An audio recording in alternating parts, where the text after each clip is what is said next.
job. So what sort of wedding is it going to be between Prince Harry and Meghan Markle? Mark Niemierko is a luxury bespoke events planner. He's organised weddings for, well, James Corden. And, well, forget a royal wedding. He did Marvin and Rochelle Humes, JLS and the Saturdays coming together. That was as big as a royal wedding. Good morning, Mark. Good morning. How are you? Very good, thanks. So what sort of wedding is this one going to be? Very different to the Humes wedding, I should imagine. Yeah, I would imagine, definitely. No, I think comparing it to William and Catherine's, it's going to be somewhat different. I think the huge interest internationally and within the national press will still be there, but you know, we've seen them pick and select St George's Chapel in Windsor, which can only hold up to 800 people, if I'm correct. Only 800? Only 800. But for a royal wedding, you know, that's not a lot of people, well, really. I suppose budget isn't the consideration that it is for a lot of people, and they're thinking, crikey, if we have more than 80 here, we're going to be bankrupt. No, of course. But also, I think what a lot of people don't realise is there's all speculation of what a royal wedding costs. I know a lot of people that work. You know, I know a florist that did the flowers last week for the 70th anniversary. They do a lot of this for, you know, saying that they've done the work for the royals or whatever. So the royals get a lot more for their money, if you like, because people are very keen to want to work for them. But I think you're looking at a budget of, say, £500,000 upwards. Realistically, just to remind you that Catherine's dress was rumoured to be around 350,000 alone.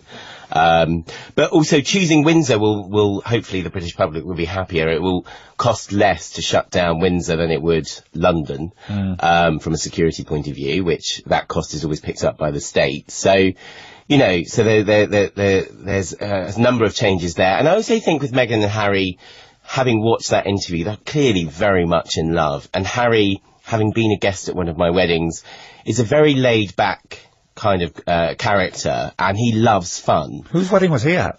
I can't tell you. Oh, come on. It was the family members of his. All right. So, family members of his. Oh, so I was thinking you might have done that one. He didn't do that one. He may have done that one, I'm thinking of. No, I didn't do that one, if you're thinking from this summer. Okay. No. So, yeah, effectively, I think he's a really good, fun character. And the stories that I heard back from Catherine and William's wedding was, you know, he was really drunk on the night before. You know, he was all up for partying as well him and Pippa actually were very involved in organising a late night survivors breakfast, and they turned the throne room into a nightclub, or as the Queen said to somebody that I know, that worked on it, you turned my throne room into a pub.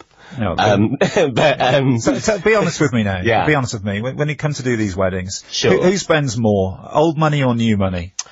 I think society, I'll be honest with you, I think most of my clients are wealthier than the royals in the sense that, new money does, obviously. It depends on what's important to people. I think old money just spends it differently. So old money, for example, have taken Claridge's exclusively in the sense, whilst that might look like a showy thing to do, it's actually more that they want to spoil their guests, to stay there, you know, and not have to pull out a credit card at all.